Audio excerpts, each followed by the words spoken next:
In this presentation, I will be speaking about the TED Talk I was selected to watch as my article. The episode was titled, "The Reporting System That Sexual Assault Victims Want." The speaker, Jessica Ladd's purpose of her episode was to present the launch of her website and phone app, Callisto. This TED Talk is used to explain how her network can be utilized and how statistics and the results of the website can be effective. This episode of the TED Talk exists because the topic of sexual assault has been an ongoing issue. However, there hasn't been a helpful solution. Ladd stated that 1 in 5 women will be sexually assaulted at some point during their college career in the United States alone.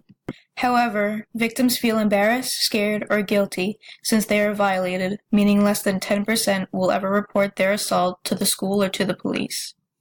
The ones who do tell often receive negative comments where they could have antagonized it or been blamed for it, etc. Only 6% of people who did report their assaults to the police had the attacker spending a single day in jail. The end result is that 99% of attackers will walk away free while the victims carry the burden of the situation that they had no control over. Therefore, Callisto is a secure outlet for victims to speak up without being turned away, becoming a liar, and even getting the help that they need instead of finding themselves isolated. 3 terms to know are what a TED Talk is. TED stands for Technology, Entertainment, and Design, and it is a nonprofit organization devoted to spreading ideas, usually in the form of short, powerful talks. Then the app itself, Callisto, is a nonprofit organization which develops technology to combat sexual assault and professional sexual coercion. And the actual term for sexual assault is sexual contact that involves force on a person without their consent or who is incapable of giving their consent. Examples of this include rape, abuse, unwanted touching, etc. One of the questions I based my research on after watching the TED Talk was who's involved. For the app to help sexual abuse, the question of who actually benefits off of it came to mind. Although it's truly everyone's issue, it's obvious that the victims are benefiting. Many people seem to forget that males can be victims too. They get told, "You could have stopped it, how can a girl rape a boy?" or "You're strong enough," etc. However, the accusers don't think about the consequences. Maybe no one would believe them, they'd get laughed at, or even bullied that they didn't take care of the situation themselves. According to the TED Talk, Ladd stated that 1 in 13 men are sexually assaulted at some point while being in college. Both male and females become prey and find themselves vulnerable. During the talk, Jessica Ladd stated that though it started as a project for colleges and universities, they hope to expand to the workplaces and even the military branches to help bring justice to the assailants disguised as a boss or a corporal, abusing their power to get what they want. Not only are the victims helped, but Ladd says that the attackers can get the help they need as well to stop their actions or their future assaults. The second question I thought about was under the social impact topic. How does the Sexual Assault Record website influence the life of the college students? Essentially, how does the website work? In this clip of the TED Talk, Ladd explains the features of the website and to show how the app would work. So when the issue of campus assault started hitting the news a few years ago, it felt like a unique opportunity to make a change.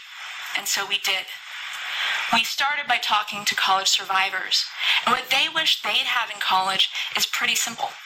They wanted a website, one they could use at the time and place that felt safest to them, with clearly written information about their reporting options, with the ability to electronically report their assault rather than having the first step to go in to talk to someone who may or may not believe them, with the option to create a secure timestamped document of what happened to them, preserving evidence even if they don't want to report yet.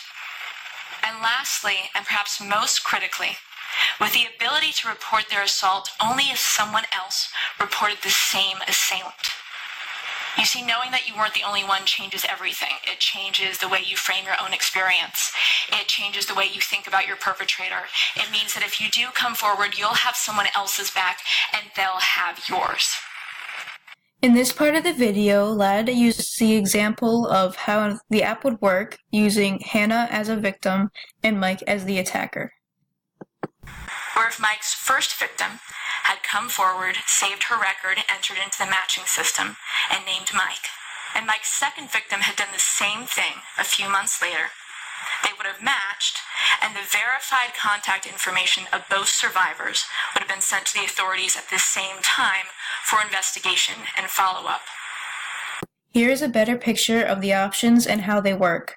Callisto can be very helpful in keeping track of the situation which happened if the victim loses a piece of their memory of the attack, especially since the average survivor waits 11 months to report anything to the police or their school. Instead of wasting time trying to build the courage to speak about what happened while they get away, the information can be electronically sent to the police, saving months of worry against the assailant. And finally, if more than one victim has a match to the description of the attacker, it automatically gets sent to the police in order to stop the repeat attackers, since 90% continue their assaults since they're not getting the consequences they deserve. The last question I had was, how effective would this website be once it reaches colleges and universities around the country? During the TED Talk, Callisto's creator used graphs to depict a scenario and how this new technology could have benefited a girl, showing how effective it can be for real situations in the future. The graph on the left is what it would look like normally if an incident had happened, but the girl didn't report it. However, when Callisto was implemented, the reports are drastically taken into consideration. If there's a match to the same person and there is a confirmation, the assailant is caught and action could be taken place. In the previous graphs, the gray bar was barely shown. There were no consequences for their actions. But once this app is available to the victims who are too guilty at speaking up at first and finally find their voice through the app, legit action can be taken place. Ladd stated that an abuser could have been kicked off campus, went to jail, and it can even stop repeat offenders. Now, if Callisto was implemented at these colleges, it could prevent 59% of repeat offenders earlier on, creating an outstanding decline in assaults. And since this is one of the first actually successful solutions, predators would stop their criminalizing acts, or would not even try it in the first place, making assaults close to non-existent. The type of help victims want is an information documented secured by a third party, and only taking effect when need be. This website is adequate when there's a match between victims having the same exact experience and getting the assistance they need. So the victims, like Hannah, for example, from the TED Talk, might have never been assaulted in the first place. Ladd had used a very powerful quote at the end of the speech. She had said, "We don't have to live in a world where 99% of rapists get away with it. We can create one where those who do wrong are held accountable, where victims get the support and justice they deserve, where the authorities get the information they need, and where there's a real deterrent to violating the rights of another human being." This nonprofit organization is the real solution to a reoccurring problem. This is my Works Cited page. Thank you for listening, and I hope that you have learned how this generation, as for generations to come, can benefit from this website.